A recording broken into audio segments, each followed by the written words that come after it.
Para el diputado Facundo Tignanelli. Gracias, señor presidente.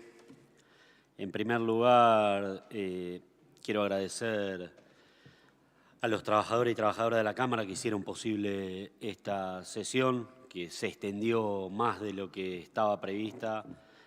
Bueno, vaya el agradecimiento de este bloque y entiendo de toda la Cámara por poder realizarla. Dicho esto,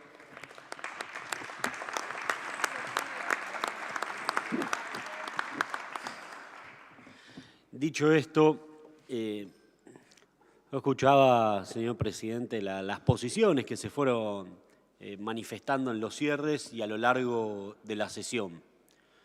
En primer lugar, fue una sesión en la que quiero destacar que la ley que se aprobó respecto de la empresa estatal de servicio de emergencia es una ley que este bloque, en conjunto con el Ejecutivo de la Provincia de Buenos Aires, decidió traerla a la legislatura, debatirla, aceptar modificaciones, y es una ley, a diferencia de otras leyes que se han sancionado de distintos ejecutivos que ha habido, que llega al orden del día. Eso quiere decir que tuvo la discusión en las comisiones, que se aprobó en las comisiones o que obtuvo mayoría incorporándole modificaciones, y no es menor porque habla de la forma en la que nosotros elegimos trabajar los proyectos que entendemos que van a beneficiar a los y las bonaerenses.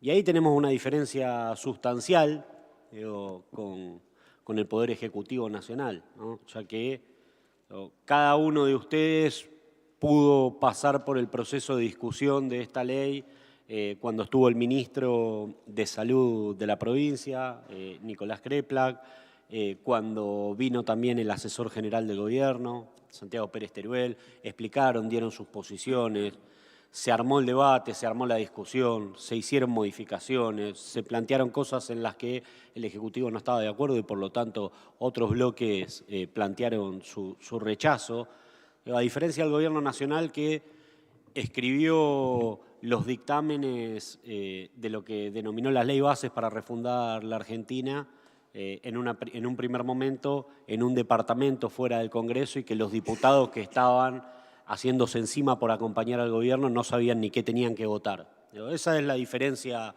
central que nosotros encontramos en cómo discutir las cuestiones. Segundo lugar, se habló también recién de si se gobierna con ideología o no se gobierna con ideología. Nosotros, lógicamente, gobernamos con ideología. Y tenemos una ideología y tenemos una doctrina y creemos que esa ideología es no solo la justicia social como vértice rector de la política que llevamos adelante del Estado, sino la inclusión de todos aquellos sectores que están excluidos. Y como se gobierna con ideología y esa ideología produce resultados, no es casual que los números, cuando gobernamos nosotros, en términos de inclusión, de ampliación de derechos, de mejora del salario, de mejora en todo punto de vista de los sectores postergados de la Argentina permanentemente, son números mejores que los que tienen ustedes cuando les tocan gobernar no solo el país, sino también las provincias, los municipios que administran. Esa es una posición clara, ideológica, que nosotros no nos avergüenza y sí, sin lugar a duda, gobernamos con ideología. Y entiendo que también ustedes gobiernan con ideología y se oponen también con ideología. Porque ahora aparece como un nuevo yeite, ¿no? Que son los fanáticos del RIGI, ¿no? Y entonces quieren explicarle al gobernador de la provincia de Buenos Aires qué tiene que hacer con eso que el gobierno nacional en su ley bases denominó el régimen de incentivo a las grandes inversiones, y entonces dicen que a partir de esto van a venir las inversiones, similar a lo que planteaba el gobierno del expresidente Mauricio Macri cuando decía van a venir la lluvia de dólares, las inversiones no llegaron, los dólares llegaron por un préstamo del Fondo Monetario Internacional, nos endeudaron hasta acá y después no se hicieron cargo de absolutamente nada. Y no conforme con eso, el presidente, que era el principal crítico de quien generó y gestó ese endeudamiento, que era el Messi de la finanza, Toto Caputo, lo puso el ministro de Economía. Entonces, el presidente que planteó a los argentinos que tenía un plan, un programa de gobierno distinto, anticasta y no sé cuántas cosas más, trajo al mismo que endeudó a la Argentina y aplicó el plan económico de él. Pero no conforme con eso, ahora lo suma a Sturzenegger, ¿no? Otro personaje de nuestro país que si hay algo que dio resultado fue cada vez que Sturzenegger estuvo en el gobierno nacional, la Argentina la pasó mal y las empresas la pasaron bien. Entonces, decía antes, se gobierna con ideología y por eso son distintas las formas que nosotros tenemos de abordar los gobiernos. Y ustedes también se oponen con ideología, porque yo recién decía, ahora son fanáticos del RIGI. Bueno, me tomé el trabajo de ver, porque se planteó acá sobre la posibilidad de sacar ese gas licuado de Vaca Muerta y de armar la planta correspondiente en la provincia de Buenos Aires, ¿no? Bueno, ese gas licuado, ¿de dónde sale? ¿Qué es Vaca Muerta? Y Vaca Muerta es un yacimiento que explota mayoritariamente YPF, una YPF estatizada, que cuando uno va a ver cómo fueron los votos, cuando el gobierno de Cristina Fernández de Kirchner envió el proyecto de ley para estatizar YPF, y no porque fuéramos anticapitalistas o antiempresa, sino porque la YPF privatizada no hacía las inversiones precisamente para ver dónde había posibilidades de encontrar este tipo de yacimientos en la República Argentina y giraba todo las remesas al exterior. Cuando uno va a ver cuando el gobierno nacional de Cristina manda esa ley al gobierno y ve los votos, por ejemplo, ¿no? Patricia Bullrich votó en contra, ¿no? Votó en contra de esa YPF que fue estatizada, que permitió encontrar Vaca Muerta, que, dicho de paso también, con este cuestionamiento que hay a las empresas administradas por el Estado y todo este tipo de cosas, bueno, digo, ¿cómo se hizo ese gasoducto que permite sacar el gas de esa Vaca Muerta que encontró YPF estatizada y no la YPF privada? ¿Cómo se hizo ese gasoducto? Bueno, lo hizo Enarsa, también una empresa estatal creada por Néstor Kirchner, cuando entendía que había que poner al Estado al frente del desarrollo de la cuestión energética en nuestro país, porque cualquier país que necesita crecer, como necesitábamos nosotros en aquel momento, cuando Néstor agarró el gobierno, necesita de energía. Y si la energía no la lleva adelante el Estado, la llevan adelante los privados, generalmente en desmedro de las mayorías populares. Y se armó Enarsa, y esa Enarsa llevó adelante el gasoducto Néstor Kirchner. Y ese gasoducto Néstor Kirchner, que dicho sea de paso, ya ahorró en este primer año 3.800 millones de dólares, ¿no? ¿Cómo se hizo? ¿Con qué plata se hizo? Porque cuando el gobierno de Juntos por el Cambio, integrado por el radicalismo y por el PRO, y un sector de los libertarios que todavía no se habían dado cuenta que eran libertarios y después se dieron cuenta, cuando se votó el aporte solidario para financiar ese gasoducto, es decir, tomar un aporte de aquellos que más plata tenían para financiar algo que les servía a la Argentina, ¿cómo votaron? Votaron en contra. Y ahora son los que nos dicen, no, ustedes tienen que entender que hay que hacer el RIGI. Todas las condiciones para que exista la posibilidad de que una planta de gas licuado se instale en la provincia de Buenos Aires, la generamos nosotros. Ustedes estuvieron en contra, siempre estuvieron en contra. Todas las condiciones para que eso pase lo hicimos nosotros. ¿Por qué? Porque cuando fueron gobierno, pidieron el préstamo del fondo y tenían la posibilidad de terminar el gasoducto, no lo hicieron. Se fugaron la guita del fondo. No hicieron un metro de gasoducto. Se hizo el gasoducto Néstor Kirchner con el aporte solidario, que fue una ley impulsada por el diputado nacional Máximo Kirchner. Entonces, plantearnos a nosotros que no sabemos cómo gestionar lo público, que no tenemos mirada estratégica de nuestro país o de nuestra provincia, es irresponsable, mentiroso o no conocer la realidad. Me inclino por que eligen mentir, básicamente, ¿no? Como miente permanentemente el gobierno de Javier Milei. Y quiero detenerme en un punto que no me gustaría dejar pasar en esta sesión, que tiene que ver con si miramos el Twitter, si cercenamos o no la libertad de expresión, y la libertad de expresión esto y la libertad de expresión lo otro. La diputada Latorre hizo un llamado responsable, serio, a un diputado de esta Cámara diciéndole: ojo, macho, fíjate, porque cuando vos tuiteás te mira un montón de gente y si estás discriminando en ese tuit, la verdad que poca responsabilidad estás cumpliendo con la responsabilidad institucional que tenés. Pero en vez de escuchar eso, no, se hacen los cancheros, dice, me hubiera gustado que se apruebe. Y la verdad que no creo. Honestamente digo, no creo que le guste a ese diputado aparecer en los medios por pelearse con una diputada que está haciendo un llamado a la responsabilidad por la responsabilidad que tenemos cada uno de nosotros en función de lo que representamos. Cada uno de los que estamos acá algo representamos y por eso estamos acá. Y la sociedad, el pueblo, que cada uno lo llame como quiere, no se escucha. Y si nosotros transmitimos discurso de violencia, probablemente la sociedad va a creer que está legitimada para llevar adelante discurso violento. Y eso fue lo que planteó la diputada De Caro. Y no nos gusta entrar en las discusiones de barro o chicana política, porque el gobierno de Javier Milei, como decía recién, se dedica a mentir, ¿no? Han planteado los argentinos, y uno puede buscar los videos, ¿no?, de hace 5 años, menos de 8 meses, que lo primero que voy a hacer es dolarizar, que no voy a tener ningún tipo de acuerdo con gobiernos comunistas o de izquierda, que conmigo la inflación se acaba, que conmigo la casta la paga y esto y lo otro. La casta la paga, tuvieron un tembladeral en el gobierno, la ministra Petovelo, que tenían 120 palos ñoqui. Y no estuvimos discutiéndolo acá en esta Cámara, eso. 120 millones de pesos en ñoqui, contratado la ministra Petovelo.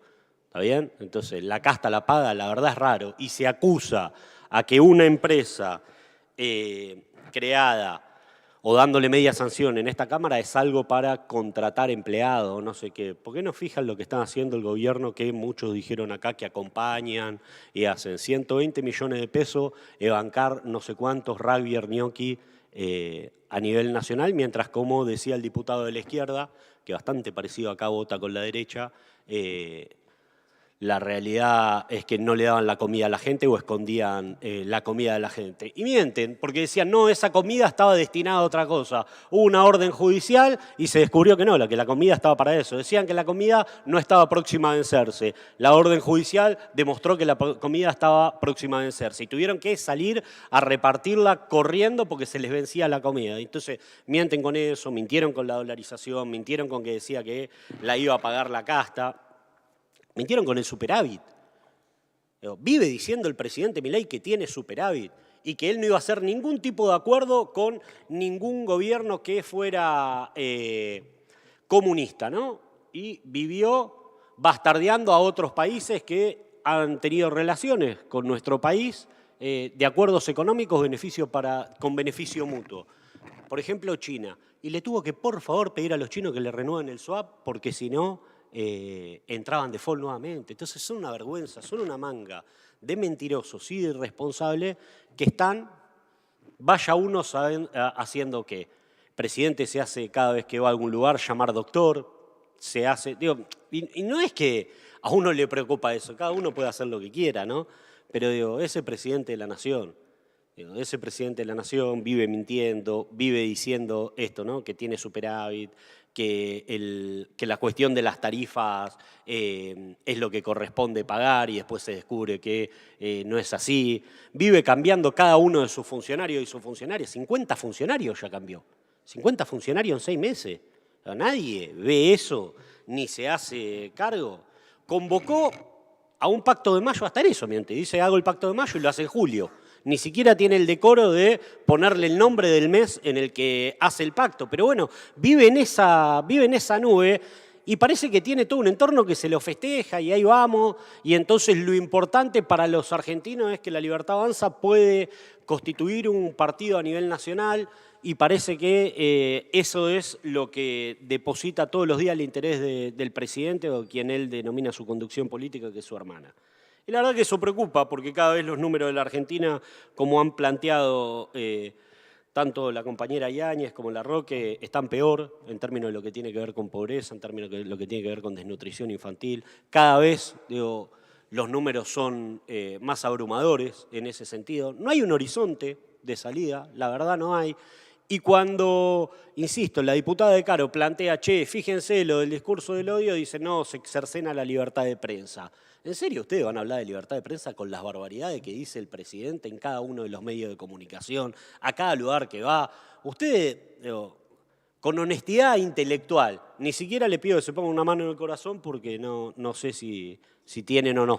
Digo, pero con honestidad intelectual, que creo que la pueden ejercer, con los únicos medios que habla el presidente son con los que le dicen todo que sí, ¿no? Con los que ve ópera el domingo. Son los únicos periodistas que los que hablan y todo lo demás son ensobrados, son gente que si le dice algo que no le gusta, pero ese algo que no le gusta puede ser respecto de criticar una medida de gobierno o preguntarle alguna situación personal. Si dice algo que no le gusta, automáticamente un ejército de trolls, de otros periodistas y de dirigentes se dedican a estar permanentemente señalando con el dedo a ese que lo cuestiona. Y la verdad que ustedes hablen de la libertad de prensa de mínima es curioso.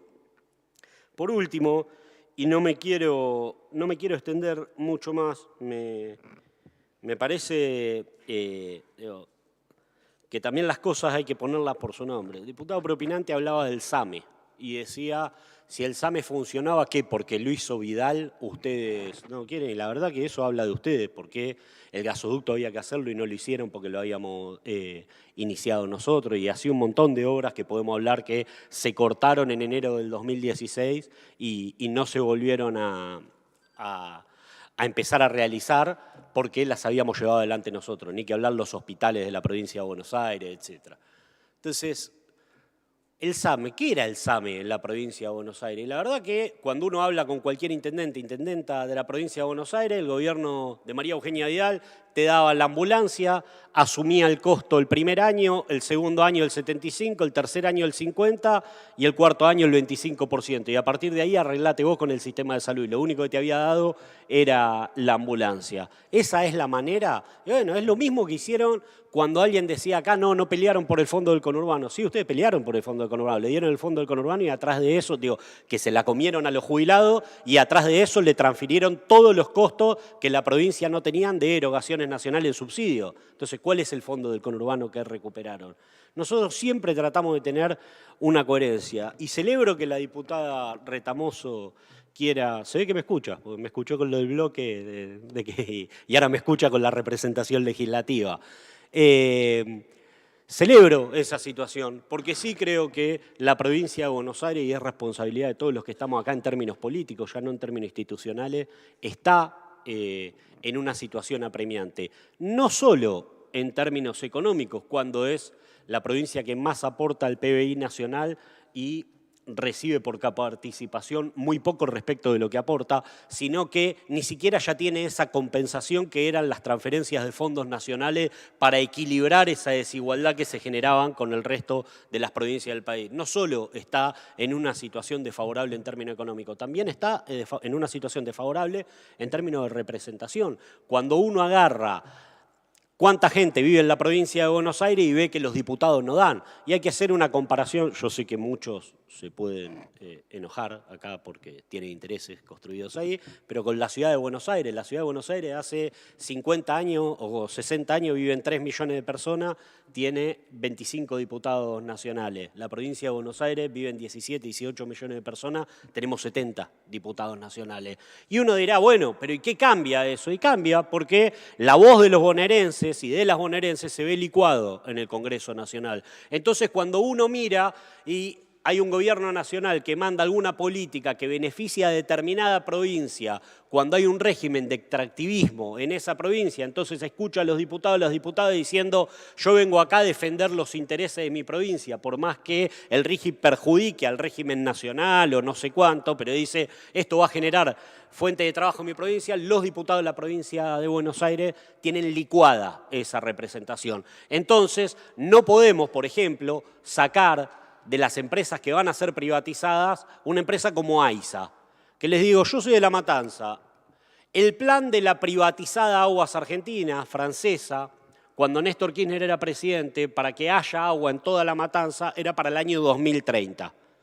Y no habían cumplido una sola de todas las obligaciones que se habían comprometido cuando en los 90 le dieron la empresa a privatizar. ¿Está bien? Néstor Kirchner estatizó AISA y todo el conurbano bonaerense empezó a tener agua potable y cloaca como no había tenido nunca, equiparándola a, por ejemplo, la Ciudad Autónoma de Buenos Aires. Y yo entiendo que los diputados de la Ciudad Autónoma de Buenos Aires por ahí no defiendan el régimen de AISA, porque desde que nacieron o desde que nacieron sus papás ya tenían agua potable, ya tenían cloaca, ya tenían cemento, ya tenían absolutamente todo. Es la ciudad más privilegiada de la República Argentina. Ahora, el conurbano bonaerense no tiene ese beneficio. Todavía le falta agua potable y cloaca. Y no tenemos las manos suficientes para pararnos de mano en el Congreso Nacional y defender esas cosas que son de intereses de los y las bonaerenses, como muchas veces sí tienen las provincias del interior esa conciencia provincial y esa cantidad de manos para poder defender regímenes que quizás son beneficiosos para sus provincias. Entonces, así como nosotros tenemos siempre una mirada profundamente ideológica, entendemos cómo hay que gestionar el Estado en términos estratégicos y hemos puesto ejemplo acá de cómo lo hemos hecho y cómo hemos pensado la Argentina. No creemos que esto del RIGI sea una novedad del gobierno actual. De hecho, hay todavía un proyecto con media sanción en la Cámara de Diputados, de Senadores, perdón, de la Nación, en el que estaba establecido cuál era el régimen para la petrolera malaya para que se asocie con YPF y instale la planta de gas en Bahía Blanca. Y obviamente, ¿no? La oposición, que sí se opone en términos ideológicos, no dio media sanción a ese proyecto en el Senado y el Senado quedó parado. Cuando vino el RIGI, que es mucho más beneficioso para las empresas extranjeras, los malayos dijeron, no, che, a mí dame el RIGI, no me des este proyecto. Si ustedes están dispuestos a hacer esto, denme esto y no me den esto otro. Entonces, nosotros tenemos una mirada estratégica del país, de la provincia y de cada uno de los municipios. Y sabemos cómo gestionar y creemos hacia dónde hay que llevar las cosas para que cada vez sean más sectores los que están incluidos en nuestro país, que tiene unas posibilidades enormes. La única diferencia con el gobierno de Milei es qué representamos, a quién queremos representar y a qué queremos defender. Ustedes quieren representar a las empresas, a las multinacionales, quieren representar a todos aquellos, hablando en criollo, que tienen guita, y a nosotros nos interesa representar a las grandes mayorías populares. Como dijo el general Perón, ya que es una cuestión de cita, esa es la única verdad que es la realidad. Gracias, señor presidente. Agradeciendo la presencia de las señoras diputadas y señores diputados, damos por finalizada.